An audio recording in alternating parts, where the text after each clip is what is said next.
अस्सलाम वालेकुम स्टूडेंट्स, मैं हूं मोहम्मद रिजवान और आप देख रहे हैं मेरा यूट्यूब चैनल शाहीन एकेडमी। आज हम क्लास 9 के यूनिट नंबर 12 का पहला थ्योरम पढ़ेंगे और लेक्चर नंबर 1 में हमने यूनिट नंबर 12 की एक अहम definition right bisector of a line segment पढ़ी थी। उसमें हमने एक लाइन सेगमेंट ए बी लिया था और एक लाइन जिसका नाम हमने एल एम रखा था, वो इस लाइन सेगमेंट ए बी के मिड पॉइंट सी से गुजरती है और वो लाइन इस लाइन सेगमेंट के साथ 90 डिग्री का एंगल बना रही थी। और ऐसी लाइन जो किसी लाइन सेगमेंट ए बी के मिड पॉइंट से गुजरे और उसके साथ 90 का एंगल बनाए तो वो उस लाइन सेगमेंट का राइट बाइसेक्टर कहलाती है।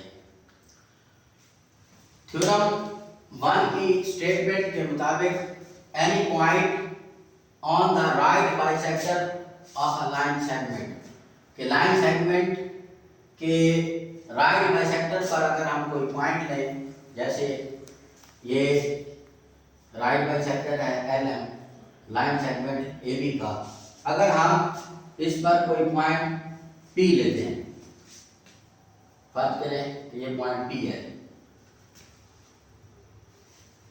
तो वो जो पॉइंट होता है इज इक्वी डिस्टेंट, बराबर फासले पर होता है फ्रॉम इट्स एंड पॉइंट, जो इस लाइन सेगमेंट के एंड पॉइंट्स हैं, यानी ए और B.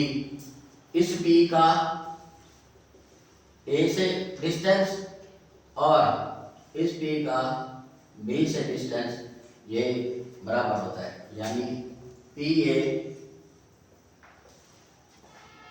is congruent to PB। ये जो साइन है इसको पढ़ते हैं is congruent to। दोबारा समझें कि कोई एनी पॉइंट, उस पॉइंट का नाम हमने क्या रखा P, वो कहाँ पे है? On the right bisector, right bisector पर, जो कि एल एम है of a line segment. Line segment का नाम हमने ए बी रखा हुआ है। इज इक्वी डिस्टेंट, वो जो पॉइंट है वो इक्वी डिस्टेंट है, बराबर फासले पर है फ्रॉम इट्स एंड पॉइंट्स, उस लाइन सेगमेंट ए बी के एंड पॉइंट्स हैं जो डायग्राम के मुताबिक ए और बी हैं। बी का ए से डिस्टेंस और बी का बी से डिस्टेंस ये इक्वी होता है, यानी बराबर होता है। थ्योरम के अंदर इज से पहले पहले, किसी भी थ्योरम में इज से पहले पहले वाला जो पार्ट होता है ना, वो सारे का सारा वो गिवन होता है, और इज के बाद वाला वो होता है टू टू।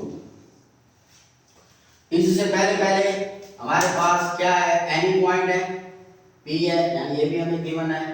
राइट बाइसेक्टर जो कि एल एम है वो भी गिवन है, और लाइन सेगमेंट ए भी गिवन है। प्रूव क्या करना है कि वो जो पॉइंट है वो ए और बी से बराबर फासले पर है। स्टेटमेंट लिखने के बाद हम डायग्राम फिगर बनाएंगे।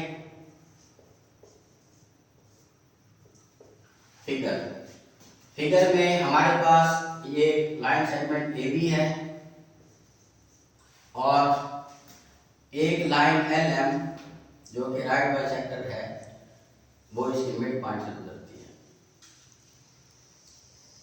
ये लाइन जिसको हम एल एम से जाहिर कर रहे हैं वो ए बी के मिड पॉइंट, आज करेंगे जो पॉइंट सी है, इसमें से गुजर रही है। हमने क्या करना है कि इस लाइन एल एम पर जब हम कोई पॉइंट बी लेंगे तो हमें साबित करके दिखाना है कि इसका ए से, ये पॉइंट बी, इसका ए से डिस्टेंस और इसका बी से डिस्टेंस ये दोनों बराबर है। ये हमें साबित करके दिखाना है। चूंकि line L M A B का राइट बाइसेक्टर है, इसलिए सी पे बनने वाला ये एंगल ये भी 90 डिग्री होगा और ये भी 90 डिग्री होगा। तो पहले हम गिवन लिखते हैं। गिवन में हम हमारे पास है अ लाइन कौन सी है, LM, वो इंटरसेक्ट कर रही है लाइन सेगमेंट AB को at point C, intersects the line segment at point C, line segment at point C such that वो इस तरह इंटरसेक्ट कर रही है कि LM जो है वो AB पे परपेंडिकुलर है। LM, line LM is perpendicular to line segment AB, ये जो लाइन LM है वो AB पे परपेंडिकुलर है, ये परपेंडिकुलर का साइन है। P is a point on LM, P is a point on LM। Given लिखने के बाद हमने लिखना है टू प्रूफ, जो हमें साबित करना है। टू प्रूफ का मतलब होता है कि जो हमने साबित करना है। साबित क्या करना है कि P का A से डिस्टेंस और P का डिस्टेंस B से ये बराबर है, यानी PA is congruent to PB। उसके बाद कंस्ट्रक्शन होती है। कंस्ट्रक्शन में हमने क्या किया कि हमने एक पॉइंट P लिया और उसका P को A से भी मिलाया हुआ है और P को B से भी मिलाया हुआ है। ज्वाइंट मिला दे point P with A and B, यानी पॉइंट B को लाइन सेगमेंट के जो एंड पॉइंट्स हैं A और B के साथ मिला दिया। इसके बाद थ्योरम का M3 हिस्सा प्रूफ होता है, जो कि दो हिस्सों पर मुश्तमिल होता है। उसकी एक तरफ हम स्टेटमेंट्स लिखते हैं और दूसरी तरफ रीजंस। प्रूफ, किसी भी थ्योरम का प्रूफ दो हिस्सों पर मुश्तमिल है। एक तरफ हम स्टेटमेंट्स लिखेंगे, स्टेटमेंट्स और रीजंस। इस डायग्राम में हमारे पास दो ट्रायंगल हैं, एक है ACP यानी ये वाली, और एक है BCP, और इनके दरमियान हम कॉन्ग्रुएंसी चेक करेंगे, यानी कॉरेस्पॉन्डिंग साइड एंगल्स को देखेंगे। In triangle ACP congruency triangle BCP।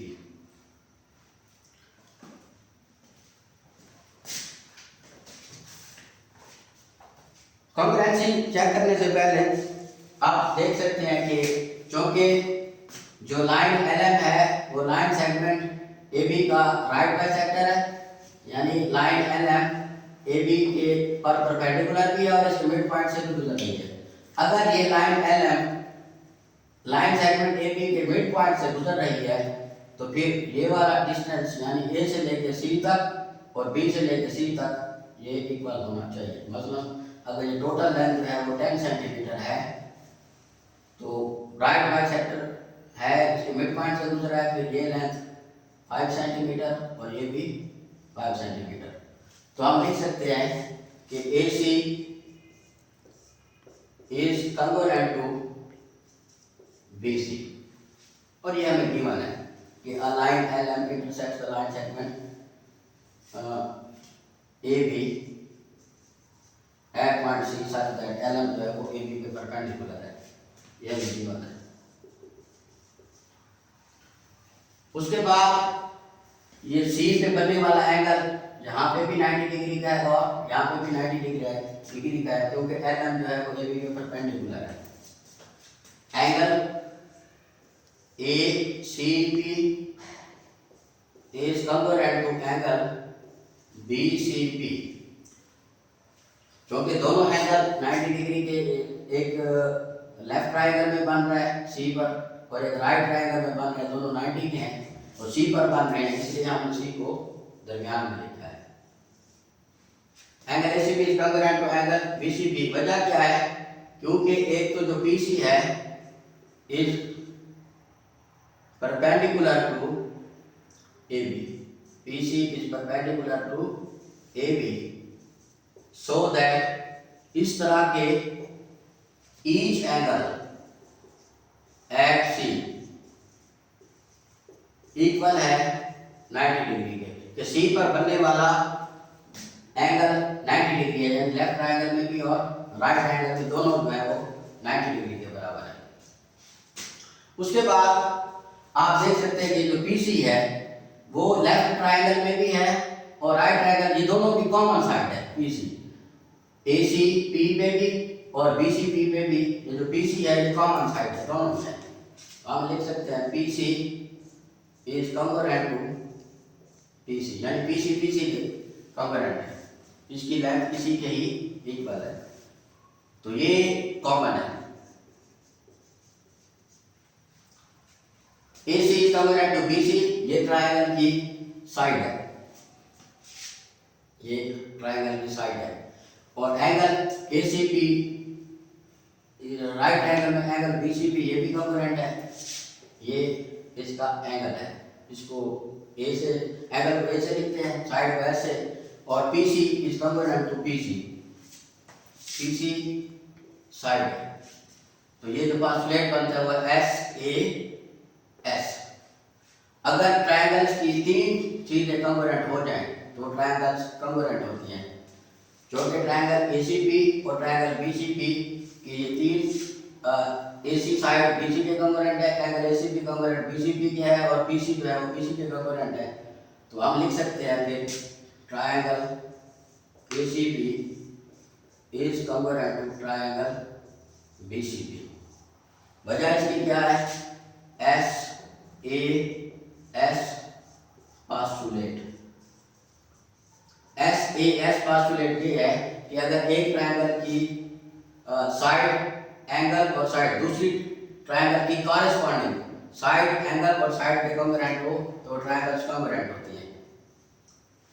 जो कि ट्रायंगल्स कॉन्ग्रुएंट है, कॉन्ग्रुएंट ट्रायंगल्स की फिर सारी जो रिमेनिंग चीजें हैं वो भी कॉन्ग्रुएंट होंगी, तो फिर हम ये लिख सकते हैं कि अब यहाँ पे हमारे पास ACP ट्रायंगल में जो AP है और BCP ट्रायंगल में जो PB है, ये PA और ये PB ये भी आपस में कॉन्ग्रुएंट होंगे, क्योंकि इस PA साइड के कॉरेस्पॉन्डिंग इस ट्रायंगल में PB है, PA is congruent to PB। इसकी वजह क्या है? कॉरेस्पॉन्डिंग साइड्स ऑफ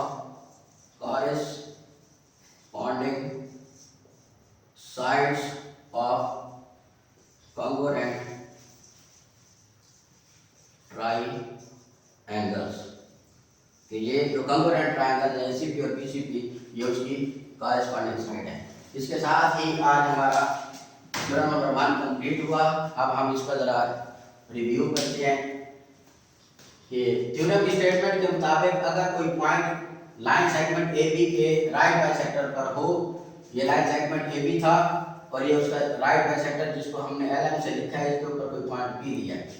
साहब क्या हमें करना था, वो is equidistant from its and points, उस लाइन सेगमेंट के एंड पॉइंट यानी A और B से इसका फासला बराबर है। P का A से डिस्टेंस इसको हमने PA से लिखा और P का B से डिस्टेंस को PB से लिखा, तो ये हमें प्रूव करना था कि PA is congruent to PB।